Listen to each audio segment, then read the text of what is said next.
আমার হাউসের ডালিম গাছে গো দুইটা ডালিম ধইরা পাই গাছে গো বিয়ায় আসলে খাইতে দিমু গো পাকা পাকা ডালিম পাইরা গো।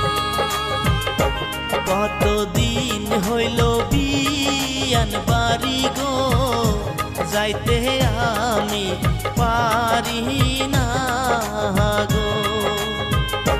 কেমন আছে ও সাদের বিয়ান গো কতদিন হইল